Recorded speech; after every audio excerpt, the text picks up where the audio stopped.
Título de la lección: La prioridad de la promesa. Nuestro texto inicial se encuentra en Gálatas 3:18, porque si la herencia es por la ley, ya no es por la promesa, pero Dios la concedió a Abraham mediante la promesa. Cierta vez alguien le preguntó a un político: ¿Has cumplido todas las promesas que hiciste durante tu campaña? Él respondió: Sí, bueno, al menos todas las promesas que tenía la intención de cumplir. ¿Quién no ha faltado a su palabra por no cumplir una promesa alguna vez? ¿O a quién no se le cumplió algo que se había prometido? Afortunadamente para nosotros, las promesas de Dios son completamente diferentes. La palabra de Dios es segura e inmutable. Yo hablé y lo haré venir. Lo he pensado y también lo haré, dice el Señor, que está registrado en Isaías 46:11. En esta ocasión, Pablo dirige nuestra atención a la relación entre las promesas de Dios a Abraham y la ley dada a Israel 430 años después. ¿De qué manera debería entenderse la relación entre ambas y qué implicaciones tiene esto para la predicación del Evangelio? La vida de Abraham se caracterizó ante todo por la fe, pero los oponentes de Pablo se preguntaban por qué Dios le dio la ley a Israel unos 4 siglos después de Abraham. Con la recepción de la ley, ¿acaso no se estaba anulando cualquier otro arreglo previo? Pablo usa la analogía entre el testamento final de una persona y un pacto, en este caso entre Dios y Abraham, para poder explicarlo. Un pacto y un testamento por lo general son diferentes. Un pacto comúnmente es un acuerdo mutuo entre dos o más personas, a menudo llamado contrato o un acuerdo. En cambio, un testamento es la declaración de una sola persona, pero el pacto de Dios con Abraham no era un acuerdo entre dos personas, donde se hacen promesas mutuamente. Al contrario, el pacto de Dios se basaba únicamente en su propia voluntad. En realidad es un testamento porque no dependía de ninguna cláusula condicional. Abraham simplemente debía confiar en las promesas de Dios. Pablo utiliza este doble significado entre testamento y pacto para destacar características específicas del pacto de Dios con Abraham. Al igual que un testamento humano, la promesa de Dios se aplicaba a un beneficiario específico, a Abraham y su descendencia, y también incluía una herencia. Lo más importante para Pablo es la naturaleza inmutable, que no puede cambiar, de la promesa de Dios. De la misma manera que el testamento de una persona no puede cambiarse una vez que ha sido puesto en vigor, así también la promulgación de la ley por medio de Moisés no puede simplemente anular el pacto previo de Dios con Abraham. El pacto de Dios es una promesa y Dios no rompe sus promesas. Podemos confiar totalmente en Dios porque su carácter, su palabra, su testamento y sus promesas, así como su ley, basadas en el amor, son perfectas y eternas. Pablo una y otra vez se declara en favor de la supremacía de la fe en la relación de una persona con Dios. Enfatizó repetidas veces que ni la circuncisión ni ninguna otra obra de la ley son un requisito para la salvación, por cuanto por las obras de la ley nadie será justificado. De hecho, no son las obras de la ley, sino la fe, lo que constituye la marca distintiva de un creyente cristiano. Entonces la ley no tiene absolutamente ya ningún valor. ¿Desechó Dios completamente la ley? Debido a que la salvación es por la fe y no por las obras de la ley, ¿está diciendo Pablo que la fe abolió la ley? La exposición de Pablo en Romanos capítulo 3 es análoga a su comentario sobre la fe y la ley en Gálatas. Al presentir que sus afirmaciones podrían llevar a algunos a concluir que está exaltando la fe a expensas de la ley, Pablo hace la pregunta retórica: ¿luego, por la fe invalidamos la ley?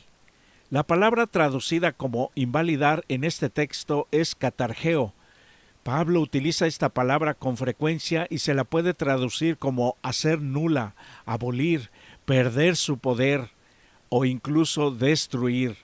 Indudablemente, si Pablo hubiese deseado apoyar la idea de que la ley de alguna manera había sido abolida en la cruz, como afirman erróneamente algunos, este habría sido el momento.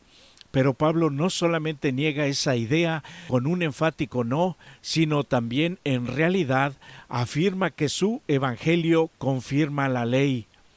El plan de la justificación por la fe revela cómo respetó Dios su ley cuando hizo el plan de salvación por medio del sacrificio de Jesús.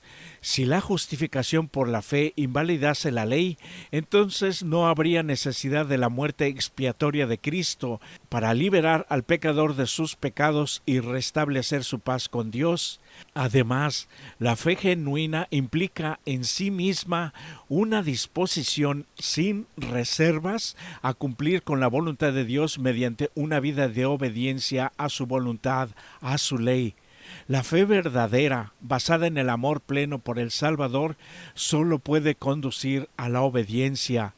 Piensa detenidamente en todo lo que implicaría si Pablo efectivamente hubiera dado a entender que la fe anula la necesidad de guardar la ley. Entonces, por ejemplo, el adulterio, el robo o incluso el homicidio dejarían de ser pecados. Piensa en la tristeza y el dolor y sufrimiento que podrías ahorrarte si simplemente obedecieras la ley de Dios. ¿Qué sufrimientos has padecido directamente como resultado de la desobediencia a la ley de Dios? En Gálatas 3:19 al 29, Pablo hace múltiples referencias a la ley. Algunos, creyendo que la palabra hasta en el versículo 19 indica que esta ley era solamente temporal, han pensado que el pasaje debe referirse a la ley ceremonial, porque el propósito de esa ley se cumplió en la cruz y así llegó a su fin. Aunque esto por sí solo tiene sentido, no pareciera ser lo que está diciendo Pablo en Gálatas. Aunque tanto la ley ceremonial como la ley moral fueron añadidas en el Sinaí por causa de las transgresiones, Pablo no está diciendo que la ley fue añadida al pacto con Abraham, como si fuera algún tipo de apéndice a un testamento que modificaba las cláusulas originales. La ley había estado en existencia mucho antes del Sinaí. Pablo está diciendo más bien que la ley fue dada a Israel con un propósito completamente diferente. Era para dirigir al pueblo nuevamente a Dios y a la gracia que Él ofrece a todos los que acuden a Él por fe. Recién habían salido de Egipto en el Éxodo. La ley nos revela nuestra condición pecaminosa y nuestra necesidad de la gracia de Dios. La ley no tenía la finalidad de ser algún tipo de plan para ganarse la salvación. Al contrario, fue dada, dice Pablo, a fin de que el pecado llegase a ser más evidente, que lo veamos sobremanera pecaminoso, es decir, mostrarnos con más claridad el pecado en nuestra vida.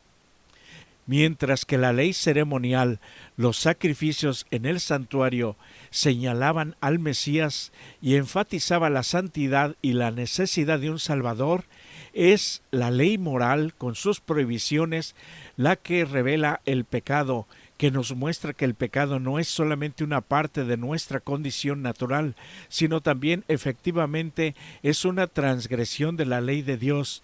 Por eso Pablo dice: donde no hay ley tampoco hay transgresión.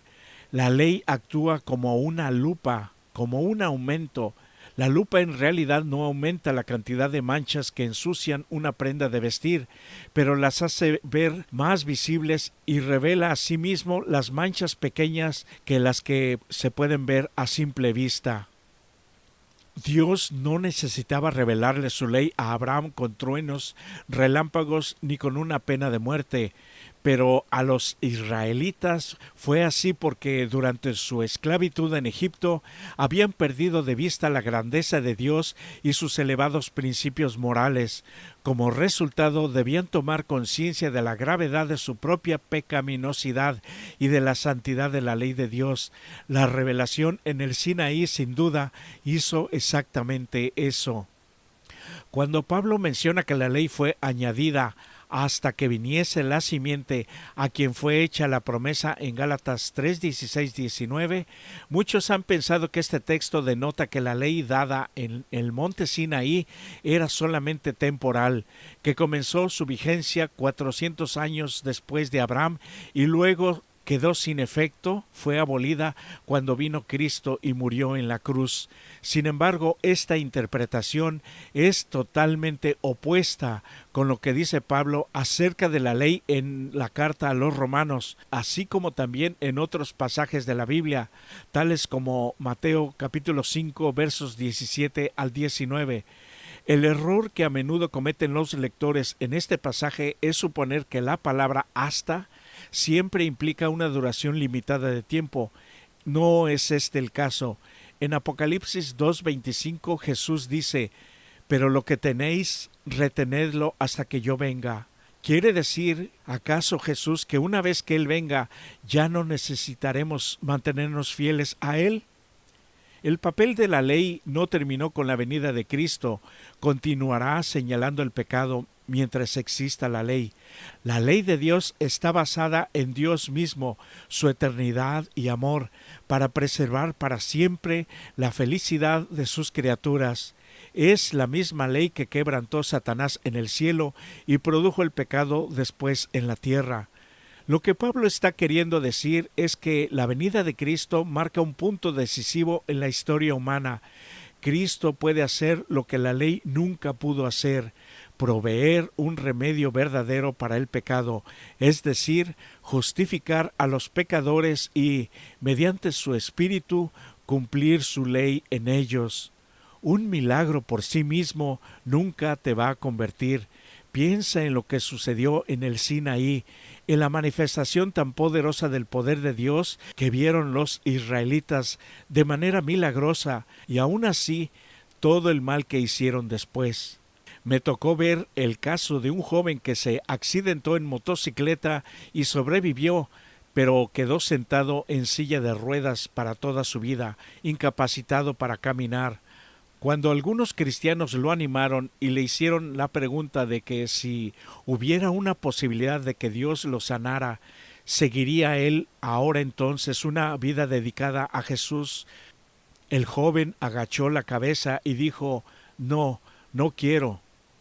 Ni siquiera su sufrimiento ni esa posibilidad lo animaban a dejar su maldad y volverse hacia Jesús. En Gálatas capítulo 3 versos 19 y 20, Pablo continúa su línea de pensamiento que trata específicamente de que la ley no anula el pacto de la gracia. Esto es importante. La teología de sus oponentes judaizantes es exactamente lo opuesto. La ley lo anularía. ¿Cuál sería nuestra posición como pecadores si tuviéramos que depender de nuestra obediencia a la ley en oposición a la gracia de Dios para salvarnos? Al final quedaríamos perdidos, sin esperanza. Aunque los detalles de los comentarios de Pablo en Gálatas 3, 19 y 20 son difíciles, su argumento básico es claro. La ley es secundaria a la promesa porque fue mediada por ángeles y por Moisés. La conexión de los ángeles en la recepción de la ley no se menciona en Éxodo, pero sí se halla en varios otros lugares de la Escritura, por ejemplo en Deuteronomio 33:2, Hechos 7:53 y Hebreos 2:2. Pablo usa la palabra mediador en primera de Timoteo capítulo 2 verso 5 en referencia a Cristo, pero sus comentarios aquí sugieren fuertemente que tiene en mente Deuteronomio capítulo 5 verso 5, donde Moisés dice: yo estaba entonces entre Jehová y vosotros para declararos la palabra de Jehová. Por más majestuosa que haya sido la entrega de la ley en el Sinaí, con innumerables ángeles presentes, y por más importante que haya sido el papel de Moisés en la presentación de la ley en ese momento, se trató de una entrega indirecta. En contraste, la promesa de Dios fue hecha directamente a Abraham y por ende a todos los creyentes, pues no hubo necesidad de un mediador. Al fin y al cabo, por más importante que sea la ley, no sustituye la promesa de la salvación mediante la gracia y la fe. Al contrario, la ley nos ayuda a entender mejor cuán maravillosa es esa promesa realmente. Piensa en algunos personajes bíblicos que tuvieron encuentros directos con Dios y el beneficio que obtuvieron. Abraham, Adán y Eva en el Edén, la escalera de Jacob, Pablo en el camino a Damasco. ¿Se te ha revelado Dios a ti personalmente? Quizás no hayas experimentado algo tan dramático, pero pregúntate si hay algo en tu vida personal que pueda estar impidiendo que tengas esa clase de intimidad y proximidad que experimentó Abraham con Dios. Si es así, ¿qué pasos puedes dar para cambiar? Durante la esclavitud en Egipto, el pueblo había perdido en gran medida el conocimiento de Dios y de los principios del pacto de Abraham. Al libertarlos de Egipto, Dios trató de revelarles su poder y su misericordia para inducirlos a amarlo y a confiar en él. Los llevó al Mar Rojo, donde perseguidos por los egipcios parecía imposible que escaparan, para que pudieran ver su total desamparo y necesidad de ayuda divina. Y entonces Él los libertó. Así se llenaron de amor y gratitud hacia Él y confiaron en su poder para ayudarlos. Los ligó a sí mismo como su libertador de la esclavitud temporal. Pero había una verdad aún mayor que debía grabarse en sus mentes. Como habían vivido en un ambiente de idolatría y corrupción, no tenían un concepto verdadero de la santidad de Dios, de la extrema pecaminosidad de su propio corazón, de su total incapacidad para obedecer la ley de Dios y de la necesidad de un Salvador. Todo esto se les debía enseñar. La ley de Dios, pronunciada con grandiosidad aterradora desde el Sinaí, es el dictamen de condenación para el pecador. Le corresponde a la ley condenar, pero no hay en ella poder para perdonar o redimir. Es ordenada para vida. Los que caminen en armonía con sus preceptos recibirán la recompensa de la obediencia, pero causa esclavitud, servidumbre y muerte para los que permanecen bajo su condenación. A manera de resumen, la promulgación de la ley en el Sinaí no invalidó la promesa que Dios hizo a Abraham, ni tampoco alteró las cláusulas de la promesa.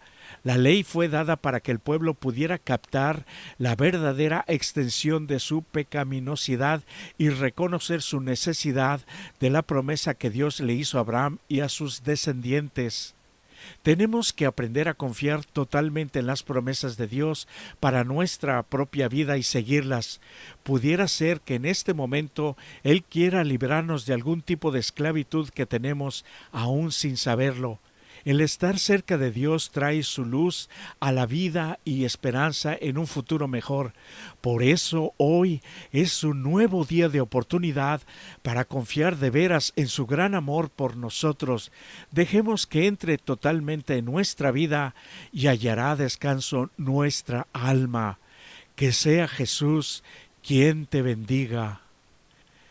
Les invitamos a escuchar el siguiente canto.